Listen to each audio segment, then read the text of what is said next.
Halo, yes, gue Dewi kembali lagi pengen ngebahas seputar wangian. Kembali kali ini pun wangian dari pasar lokal. Sorry banget buat penikmat parfum jadul, penikmat parfum niche, designer. Kembali gue dengan maraton parfum lokal karena parfum lokalnya lucu-lucu dan banyak yang bisa gue obrolin gitu. Dan kali ini gue menemukan hidden gem, underrated local brand yang gue rasa, wih ini kok keren ya gitu. Jadi gue selama menghilang dari peredaran, jadi gue banyak hunting-hunting parfum lokal yang pengen gue kepoin, mau discovery setnya, mau yang full bottle-nya. Dan gue menemukan satu brand yang kok kayaknya di YouTube belum pernah ada yang ngebahas nih. Terus kayak gue nggak tahu kalau di sosial media yang lain, tapi kok nggak pernah ada yang ngomongin gitu. Tapi ini wanginya cakep loh, ini kok lucu ya gitu. Oke, buat lo yang penasaran brand apa dan yang mana yang pengen gue obrolin, dilanjut ya.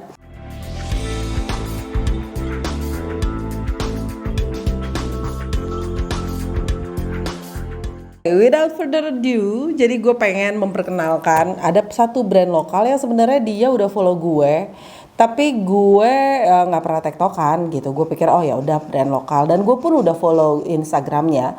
Tapi setelah gue kemarinan ya seminggu hampir 2 minggu di rumah gitu kan, gue iseng lah ngulikin parfum lokal apa aja nih yang belum gue bahas, dan ini adalah salah satu temuan gue yang interesting gitu. Jadi gue menemukannya di toko orange, tapi dia sebenarnya ada di toko orange dan toko hijau. Nanti linknya mungkin bisa gue taruh di deskripsi kalau lo pengen kepoin. Ini adalah The Pleasure Perfumery yang kayak gini. Ini kardusnya cakep banget. Nanti lo bisa cek di shorts atau juga di reels atau juga di TikTok gue. Itu gue share untuk unboxingnya, oke. Tapi ini boxnya tuh, tampilan boxnya cakep banget. Ini ternyata bagian belakangnya dan ini bagian depannya. Nah ini tuh dia bukanya, jadi gue harus potong gitu. Jadi kalau gue kelet gue takut rusak, jadi gue potong. Oke, terus kalau dia dibuka, nih kayak gini. Nih kalau dibuka, ini seperti ini. Terus ini dia, ada thank you cardnya, thank you for order. Terus ada ada SNS-nya dia. Terus ini ada penjelasan Pleasure 2. Oke, gue beli yang Pleasure 2. Ini gue beli bukan dikirimin, oke. Karena kenapa dia, jadi mereka tuh punya 3 produk. Yang paling baru adalah Pleasure 3, oke. Ini gue keluarin dulu yang Pleasure 2, duduknya seperti ini. Nah, gue belinya Pleasure 2. Kenapa? Karena yang Pleasure 1 dari notes-nya itu lebih ke freshy. Kalau gue agak kayak mikir aja kalau freshy gitu ya. Nah, yang notes nomor 2 ini yang mengcapture my eyes and nose. Penasaran hidung gue gitu. Tampilannya dia botolnya seperti ini. Resik, clean, gue lupa sih, kayaknya gue udah pernah nemu juga botol-botol yang kayak gini. Tapi ini selama beberapa hari gue ulikin, terus dari datang gue tidurin, maksudnya di posisinya di begini gitu. Dan selama ini gue lihat sih, gue pantau dia nggak ada rembes at all. Dia tidak magnetik, tapi tutupnya cukup rapet gitu, cukup rapet. Ini kayaknya zaman dulu sih udah ada nih yang botol seperti ini. Gue lupa Jose atau Exom atau apa gitu yang botolnya kayak gini, dan kalau sedikit lebih kecil agak mengingatkan gue sama The Scent Story. Ini harganya gue beli yang number 2 ini kalau nggak salah 195.000, tapi lucunya ada perbedaan harga gitu. Jadi antara nomor 1, nomor 2 dan nomor 3 di toko orange tuh harganya ada yang berbeda. Yang nomor 1 dan gue lupa deh, pokoknya ada yang 195.000, ada yang 175.000. Nah ini 195.000. Mungkin nanti akan disesuaikan semua, gue nggak tahu juga ya. Pokoknya gue belinya 195.000. Sementara di toko ijo saat gue buka lagi itu masih 175.000. Well, dan number 1, number 2, number 3 sellingnya tuh agak ada perbedaan di antara di toko orange dan toko hijau. Gue coba spray dulu, nih mulai panas ya kan. Gue coba spray dulu di tangan gue di sini. Sprayernya oke gitu, lumayan misty tapi agak terfokus sedikit, nggak yang misty yang nyebar banget, dan mengeluarkan jus yang cukup banyak, nggak terlalu pendek dia. Tapi ini cukup membantu karena teksturnya kalau dia terlalu terpusat tuh masih oily, kelihatan nggak sih? Ini cenderung dia masih oily sih. kelihatan gitu. Dia masih oily-nya tapi nggak sampai yang bleber-bleber. Tadi gue spray 3-4 spray itu baru dia ngumpul gitu. Dengan tekstur yang oily pun dia nggak nyerang di hidung, nggak nyegrak, nggak bukan dari segi alkoholnya tapi mungkin biasanya dari fragrance oilnya. Kalau ini enggak, jadi dia masih sangat santuy. Ini dari segi harga yang 195.000 untuk 50 ml eau de parfum. Jadi kalau 100 ml-nya let's say 400 ribuan gitu ya.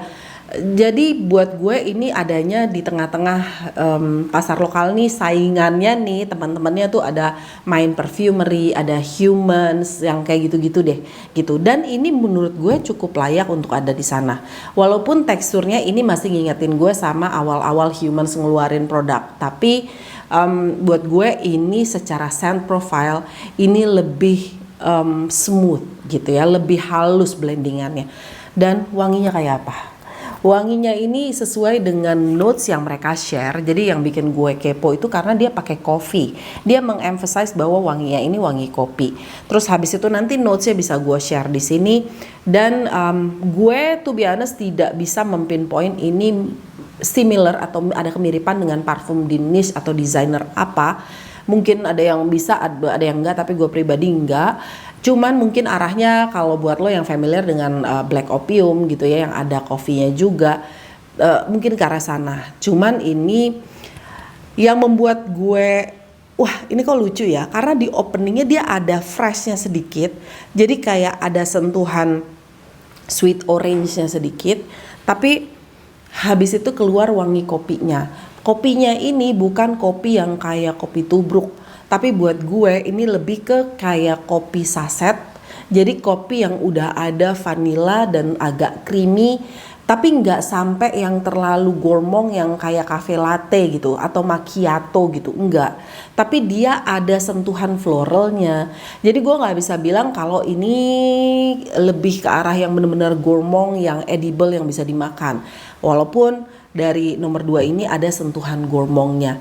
Cuman ini sangat kompleks, jadi ibaratnya tuh kopi ketemu dengan nada yang manis vanilla di base-nya, masih ada musky, terus habis itu ada wangi floralnya gitu. Jadi nggak terlalu kayak kue banget, nggak terlalu kayak macchiato banget, atau mungkin lo yang familiar dengan wangi ada juga kalau di brand luar tuh ada, gue belum review tuh, dia ada si kalau Tinis Coffee Addict, gue lupa siapa namanya tuh, si Coffee Addict yang gue inget itu kan dia bener-bener kopi gitu kayak kopi kok. Kalau ini dia udah ada mix of other ornament di wewangiannya, tapi membuat wanginya ini jadi cukup unik. Dan staying powernya of course dengan tekstur yang slightly oily tadi, yang agak berminyak sedikit itu bikin dia ya cukup awet. Dan ini tapi buat gue ini untuk urusan projection dia nggak yang project banget, tapi siasnya tuh di udaranya tuh kita bisa tetap dapat terus, kita bisa detect terus wanginya. Ini wanginya cenderung warm, jadi mungkin kalau buat panas-panasan agak pliket kesannya. Enggak ya, kalau lo mau yang seger lo bisa cek mungkin nomor 1 atau nomor 3. Nomor 3 nya sih bikin gue kepo notes-notesnya, nada-nadanya, tapi gue pengen nyoba dulu nomor 2 karena gue coba, wah ini kalau dari untuk take coffee-nya kayak apa, karena di Indonesia masih jarang banget yang ngeluarin wangi yang berasa kopi gitu. Kalau cengkeh udah ada, tapi somehow yang ngeluarin wangi kopi tuh belum. Tapi ini ya gue ingetin lagi, kalau lo berharap wangi kopinya tuh yang sampai wah berasa mabul-mabul aroma kopi, no. Kopi itu dia entah mengapa kalau di parfum tuh kurang bisa keluar seintens kalau kayak di minuman kayak flavoring yang rasa kopi gitu. Yang paling intens yang di si Coffee Addict itu gue merasa banget kalau kopinya kayak kopi kok gitu, permen kopi kok gitu ya. Tapi kalau ini dari habis keluar wangi sweet orange terus langsung berasa ada whiff coffee-nya. Tapi whiff coffee-nya tuh terus yang kayak warm, terus yang nutty itu tetap kebawa sampai ke terakhir, sampai end gitu, sampai habis wanginya. Ya kalau sampai habis banget sih ya tinggal musky and kayak ada wangi yang lembutnya itu masih ada, tapi gak yang berasa banget kopinya. Menurut gue this is a nice one. Kok jarang yang ngomongin, kok jarang yang ngekepoin. Sayang ya gitu, karena buat gue dari teksturnya oke, terus ini dia sudah serapi ini gitu ya, untuk selangnya juga udah rapi, printingannya rapi, sosial medianya rapi. Lu coba cek Instagramnya The Pleasure Perfumery, itu rapinya luar biasa, kayak yang gila ya, ini jangan-jangan emang dia punya percetakan sendiri atau bikin desain, emang pada jago desain grafis sendiri, karena desainnya juga bagus-bagus gitu. Tapi selain itu, about the juice, menurut gue this is not bad at all. Kalau lu mungkin yang udah familiar dengan yang keluaran Moroccan Sunset dari Alt Perfumery, mungkin di openingnya lo menemukan kesamaan karena dua-duanya pakai orange blossom gitu ya. Tapi arahnya akan sangat berbeda. Kalau si Moroccan Sunset ke arah Thai tea, kalau ini ke arah kopi gitu. Jadi menarik banget buat gue. Terus kalau ditanya ada almondnya nggak? Ini nih nada almond nih buat gue sebenarnya masih juga belajar ya. Kalau di parfum tuh ada kadang tuh kayak aroma marzipan atau almond yang udah di paste, almond paste yang agak tajam gitu, agak menusuk. Nah kalau di sini gue nggak merasa nada almond yang almond banget, yang kayak menusuk gitu, yang naik gitu. Tapi gue menemukan kesan nutty di sini. Ada nutty, ada vanilla, terus ketemu dengan kopi gitu. Jadi cukup menarik. Gue nggak tahu sih, gue jadi penasaran yang nomor 3. Kalau nomor 1 kembali ke selera sih sebenarnya. Kalau ngelihat blendingan yang kayak gini, is it Dewi approve? Yang nomor 2, yes it is Dewi approve. Buat lo yang mungkin penasaran pengen wangi kopi tapi keep it in mind bahwa kopinya nggak bakalan berasa kopi banget gitu.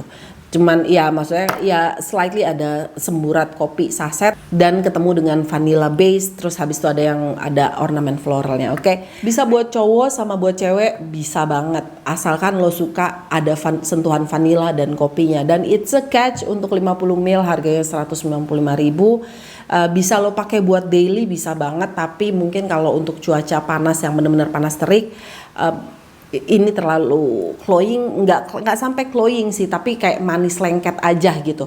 Cuman cocoknya ya pasti untuk pada saat lo di ruangan ber-AC, itu lebih wanginya itu lebih mekar gitu loh, dengan indah. Nuansanya nuansa mewah, bisa lo pakai di malam hari banget. Terus untuk di acara formal, dan dia nggak terlalu berisik dalam arti yang bikin kita pusing gitu loh. Oke, I think that's all. Seneng banget bisa menemukan sesuatu yang baru di dunia wewangian. Thank you so much for watching. Sampai ketemu di video gue yang lain. Bye.